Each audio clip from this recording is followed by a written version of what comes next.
이사야서 13장에서 23장까지는 이 남유다와 그리고 10대 열방에 대한 연속된 그런 심판 예언의 말씀이 기록되어져 있습니다.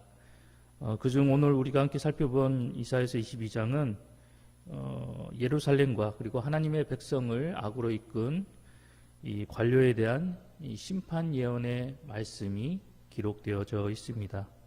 그렇다면 이러한 내용을 담고 있는 오늘의 본문 말씀 속에서 우리가 발견하게 되는 영적인 교훈은 과연 어떤 것일까요? 먼저 오늘 이사야서 22장은 말씀을 보는 우리 모두에게 성도는 위기의 때에 가장 먼저 하나님을 바라보는 사람이 되어야 함을 우리에게 교훈하고 있습니다. 본문 8절로 11절까지의 말씀을 살펴보면 이 예루살렘 성이 이 아수르군에 의해서 공격을 받을 때 이 예루살렘 거민들이 취했던 태도를 이야기하는 내용이 기록되어져 있습니다. 8절 전반부 말씀을 살펴보면 그가 유다에게 덮였던 것을 벗김에라고 기록되어져 있는데 여기서 이 덮였던 것이라는 이 말의 의미는 어떤 방어선 또는 어떤 성벽을 의미하는 말이 바로 이 덮였던 것에 담겨져 있는 의미입니다. 즉, 이 8절의 말씀을 풀이해서 살펴본다면 이제 예루살렘 이 방어선이 뚫리거나 그 예루살렘 성벽의 일부가 뚫리게 되었다라는 것을 의미하는 그런 말씀입니다. 그리고 이후에 기록되어져 있는 9절, 10절의 말씀을 비춰볼 때 이방 군대의 파상적인 이런 공격으로 인해서 이 예루살렘 성이 무너지게 되었다라는 것을 말씀을 통해서 우리는 발견하게 됩니다.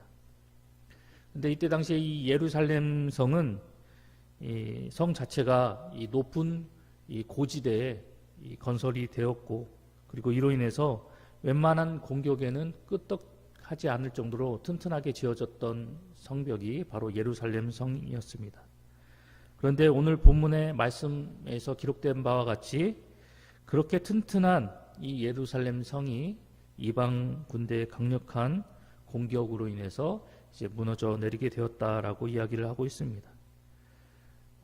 그러자 이제 8절 이제 하반부의 말씀을 통해서 우리가 발견하게 되는 것은 이렇게 그동안 자신들이 믿고 있었던 이 튼튼한 이 예루살렘 성이 이 이방 군대의 공격으로 인해서 무너져 버리게 되자 자신들이 그동안 믿고 의지했던 그 성이 이제 자신들의 눈앞에서 무너져 내리는 그 모습을 통해서 그제서야 자신들의 발등에 불이 떨어지게 되었다라는 사실을 이제 깨닫게 되었습니다.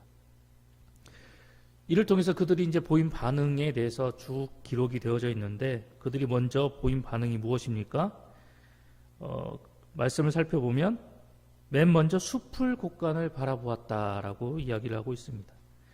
이 숲을 곡간은 당시 이 레바논 나무궁이라고 불렸던 이 무기고를 의미하는데 그제서야 그들이 이 이방 군대를 맞서 싸우기 위해서 그들에게 대항하기 위해서 급히 무기고를 찾아서 무장했던 것을 이게 이야기를 하고 있습니다. 그리고 9절 이하의 말씀을 통해서 우리가 발견하게 되듯이 예루살렘의 가옥을 헐어서 이 무너져버린 그 성벽을 급히 보수하고 그리고 비상급수를 확보하기 위해서 그들이 전력을 다하는 그런 모습들이 이후의 말씀에 기록되어져 있습니다. 이를 통해서 알 수 있는 것은 이 예루살렘이 이 위기의 순간 자신들에게 닥친 이 고난을 극복하기 위해서 얼마나 급박하게 이 고난을 해결하기 위한 해결의 실마리를 찾고 또 찾았는지 긴박한 그때의 상황을 우리에게 이야기를 해주고 있습니다. 그런데 11절 하반부의 말씀을 살펴보면 다음과 같이 기록되어져 있습니다. 그러나 너희가 이를 행하신 이를 앙망하지 아니하였고 이 일을 옛적부터 경영하신 이를 공경하지 아니하였느니라. 이 말씀이 의미하는 바가 무엇입니까? 당시 예루살렘 거민들은 이 이방 군대의 이 공격을 막기 위해서, 그들의 침공을 물리치기 위해서 최선을 다했지만 정작 그들이 꼭 준비해야만 했던 것, 가장 중요한 것은 그들이 대비하지 않고 준비하지 않았다라는 것을 이야기하고 있습니다. 그들은 이러한 긴박한 상황 속에서, 이러한 고난의 상황 속에서 왜 이들이 이런 고난에 처하게 되었는가, 왜 이들이 이러한 위험 가운데 빠지게 되었는가에 대해서 먼저 생각해 보아야만 했습니다. 이 예루살렘 거민들이 이방 군대의 파상적인 공격을 받게 된 근본적인 원인이 무엇이었습니까? 그것은 바로 하나님과의 잘못된 관계 때문이었습니다. 그들이 먼저 자신들이 하나님 앞에서 어떠한 모습이었고 어떠한 관계 속에 있었는지를 깨달았다면 우선 하나님과의 바른 관계의 재정립을 위해서 힘쓰고 노력했을 것입니다. 그리고 오늘 본문의 말씀도 이 예루살렘 거민들이 아무리 이렇게 백방으로 노력하고 수고하고 이 이방 군대의 공격을 막기 위해서 자신들이 가지고 있는 힘과 능력으로 그 모든 것들을 해결하고자 노력하여도 하나님과의 바른 관계를 재정립하지 않는 이상은 그들이 어떤 무장을 한다 하더라도, 어떤 준비를 한다 하더라도 그 모든 것들은 아무런 의미가 없다라는 것을 교훈하고 있습니다. 왜 이렇게 하나님께서는 그들에게 말씀하셨을까요? 그들이 아무리 인간적으로 잘 대비를 하고 철저히 준비를 한다 하더라도 하나님께서 그 성을 허물어 버리시면 그들의 노력, 그들의 준비가 모든 것이 허사가 되어버리기 때문입니다. 그렇기 때문에 예루살렘 거민들은 먼저 하나님을 경외하고 자신들의 잘못된 모습에서 돌이켜 하나님 앞에 회개하며 나아가는 일에 먼저 전념하며 나아갔어야만 했었습니다. 그리고 이러한 모습 가운데서 하나님의 도우심을 바라고, 그리고 그 하나님의 도우심 가운데 이방 군대를 대항하기 위한 최선의 준비를 행하며 나아갔어야만 했었습니다. 하지만 오늘 본문의 말씀을 통해서 알 수 있듯이 예루살렘 거민들은 그렇게 행하지 않았습니다. 그들에게 회개를 촉구하여도 듣지를 않고, 그리고 너희들이 왜 이런 위기 가운데 처하게 되었는가를 생각해 보라고 말을 하여도 그들이 처한 그 고난의 원인이 무엇인지조차 그들은 제대로 파악하지 못했습니다.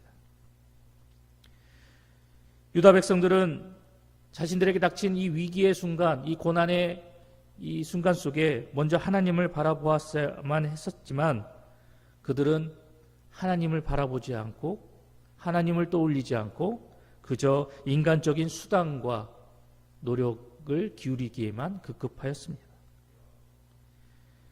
이를 통해서 우리가 깨달아야 할 것은 성도 역시 위기와 고난의 상황 가운데 처했을 때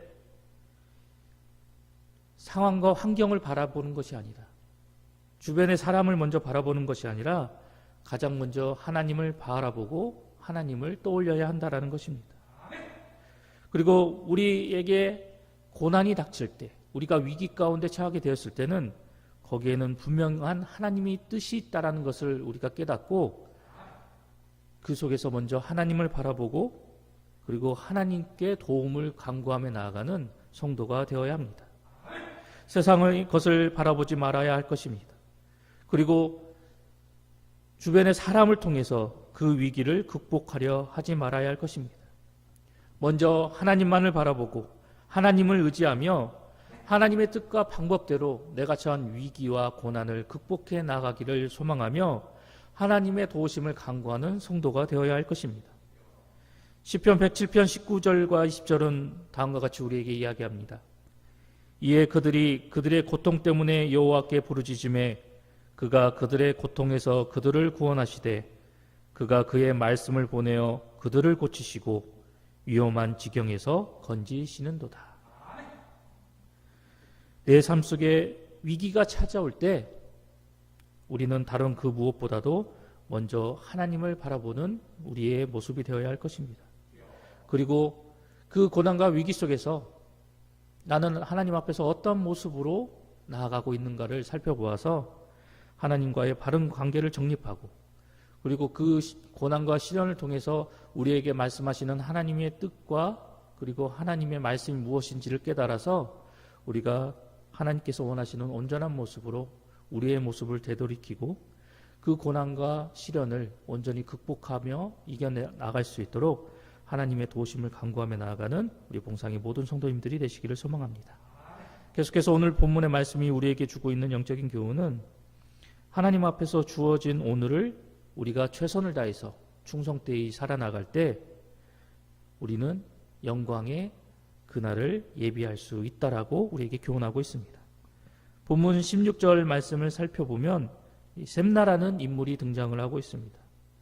이 셈나라는 인물은 자신을 위해서 이 호화로운 묘시를 준비하였다라고 16절은 이야기하고 있습니다.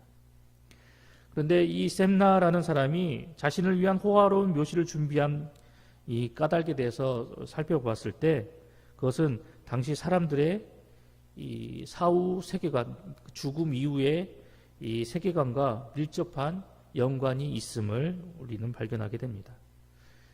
고대 근동 사람들은 이 사람이 죽으면 영혼이 몸속에 남아있다라고 생각하였다라고 합니다. 그래서 이러한 생각 때문에 장례식이나 그리고 자신이 묻힐 그 무덤을 최대한 화려하게 꾸미고 장례식을 진행하였다라고 그렇게 이야기를 하고 있습니다. 그래서 이러한 사상으로 인해서 우리가 잘 알고 있는 고대 이집트의 이 피라미드와 같은 그러한 거대한 무덤이 만들어지게 되었다라고 이야기를 하는데요. 오늘 본문 속에 등장하고 있는 이 셈나 역시 이러한 사상을 통해서 자신을 위한 이 화려한 무덤을 준비하게 되었다는 것을 우리가 발견하게 됩니다. 그런데 이러한 셈나의 행동을 우리가 바라보았을 때 여러분은 어떠한 생각이 드십니까? 과연 그의 행동이 옳다라고 여겨지십니까? 그리고 이 셈나가 자신을 위해서 이 화려한 그런 묘시를 준비한 것이 정말 아름다워 보이고 대단해 보이고 그것이 부러워 보인다라고 여겨지십니까? 그런데 이 바른 믿음과 그리고 바른 신앙을 가지고 있는 성도라고 한다면 오늘 본문 속에서 등장하고 있는 이 셈나의 모습은 그릇된 모습이다라고 누구나 다 그렇게 규정을 지을 것입니다.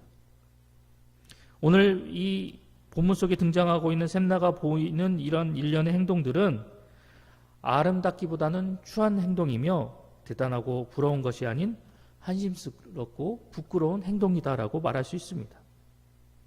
왜 우리가 이렇게 단정 지을 수 있게 되는 것일까요? 그것은 바로 이 셈나라는 사람이 이 국내 대신이라는 중요한 요직에 있었던 사람이었기 때문이었습니다. 즉 자신이 죽은 뒤에 자신을 위한 그런 매장지나 그런 묘시를 준비하면서 사치와 방탕을 일삼는 그런 위치에 있는 사람이 아니었기 때문이었습니다.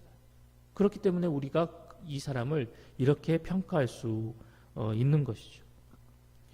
오늘 이 본문 속에 등장하고 있는 이 셈나라는 사람은 자신에게 이러한 중요한 직책이 주어졌고 자신이 그렇게 중요한 위치에 있었던 사람이었기 때문에 자신에게 주어진 직책과 지위에 맞게 최선을 다해서 성실히 그 직책을 통해서 충성을 하고 그 직무를 온전히 잘 감당하면서 하나님 나라의 백성을 섬기고 돌보는 일에 최선을 다하는 그런 사람이 되었어야만 했었습니다. 그리고 자신이 이 국가의 중요한 요직에 있었기 때문에 나라를 바르게 세우는 일에 전심전력을 다하며 충성하며 나아갔던 그런 모습을 보여주었어야만 했었습니다. 이러한 모습으로 그가 최선을 다해 나가야 그런 자신의 직책과 그리고 직무를 최선을 다해서 충성을 다하며 그가 나아갔을 때 이런 모습을 통해서 자신의 사후에 더욱더 자신의 이름이 드높아지고 그리고 후세에 칭송받을 모습으로 그가 길이 기록되어졌을 것입니다. 하지만 셈나의 모습은 어땠습니까? 자신에게 중요한 직책이 주어졌음에도 불구하고 자신이 중요한 지위에 있었음에도 불구하고 그러한 일에는 최선을 다하지 않고 그 직책을 통해서 충성을 다하지 않고 오히려 자기의 매장지를 화려하게 하고 왕의 묘실에 자기의 묘실을 둠으로써 자기의 인생의 끝이 화려할 것이다. 그리고 후세 사람들이 이 화려한 묘실을 통해서 자기를 기억해 줄 것이다라고 착각하고 잘못된 행실을 보이고야 말았던 것입니다. 이러한 셈나의 모습을 통해서 우리는 다시 한번 우리의 모습을 되돌아 보아야 할 것입니다. 우리는 하나님 앞에서 어떤 모습인가? 그리고 우리의 모습을 바라보는 다른 사람들의 시선에 우리는 어떤 모습으로 비치고 있는 것인가? 다시 한번 우리의 모습을 되돌아 보아야 할 것입니다. 셈나의 모습을 통해서 우리 역시 우리가 어떤 모습으로 하나님 앞에 인정을 받고 어떤 모습으로 후세 사람들에게 기억되어질 것인가에 대해서 고민해 볼 필요가 있다는 것입니다. 세상과 더불어 살아나가는 성도된 우리 역시 오늘 셈나가 보이고 있는 것처럼 우리도 똑같이 우리 장래를 걱정하고 우리의 노년과 그리고 우리의 인생의 말년을 염려하고 걱정하며 살아가고 있습니다. 하지만 오늘 이 본문 속에서 발견하고 있는 셈나와 같이 하나님의 일을 뒷전에 두고 내 육신을 위해서만 그리고 세상과 관련된 일만 앞세우고 그것을 중요시 여기면서 하나님을 외면시한 채 우리가 살아간다면 우리가 추구하는 것들이 우리가 힘써 노력하는 것들이 과연 옳은 일이라 말할 수 있고 그것이 중요한 일이라 말할 수 있는가 이것에 대해서 우리가 다시 한번 생각해 볼 필요가 있다는 것입니다. 진정 우리가 후회 없는 미래를 맞이하기를 원한다면 그리고 영광스러운 마지막을 우리가 맞이하기를 원한다면 그리고 우리가 하나님 앞에서 세상 앞에서 두려움 없이 부끄러움 없이 우리에게 다가올 그 마지막을 정말 맞이함으로 인해서 이를 통해서 우리의 후손들에게 후세에게 자랑스러운 이름으로 우리가 기억되기를 원한다면 우리는 셈나와 같은 모습을 보여서는 안 된다는 것입니다. 장차 다가올 일을 두려워하고 걱정하고 그것 때문에 하나님께서 원치 않는 그런 모습으로 변질되어 버리는 것이 아니라 늘 하나님께서 나와 함께 하시기에 하나님이 나의 능력이 되어 주시기에 하나님께서 나의 미래의 분명한 방향과 목적이 되어 주시기에 그 하나님을 통해서 내일 일을 염려치 않는 담대한 믿음을 소유한 성도가 되어야 할 것입니다. 그리고 하늘 백성이다라는 그런 자부심을 가지고 세상의 무가치한 일에 목숨을 거는 어리석은 성도가 되어서는 아니 될 것입니다. 오늘 셈나의 모습을 반면교사 삼아서 하나님 앞에서 우리 모두는 우리에게 주어진 직분과 사명에 최선을 다하고 그리고 오늘도 우리에게 주어진 일에 성실히 땀을 흘리고 그 일을 통해서 우리가 수고하며 나아감으로 인해서 하나님께서 기뻐하시는 모습으로 살아나가는 성도가 되어야 할 것입니다. 진실된 모습으로 그리고 하늘 백성된 자의 모습으로 하나님을 섬기고 다른 일을 섬기며 이러한 모습을 통해서 하나님 앞에 더욱더 충성되게 헌신하며 나아가는 우리의 모습이 되어야 할 것입니다.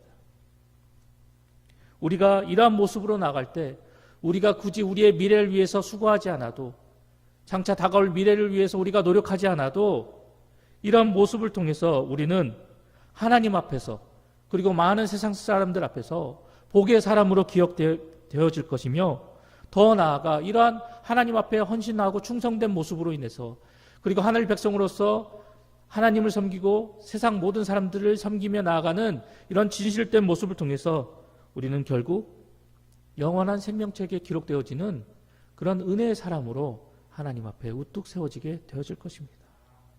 오늘도 우리에게 주어진 그 말씀을 통해서 우리에게 교훈하시는 그 하나님의 말씀을 기억하여서 하나님의 뜻대로 온전히 순복하며 나아가는 우리 봉상의 모든 성도님들이 되시기를 간절히 소망합니다.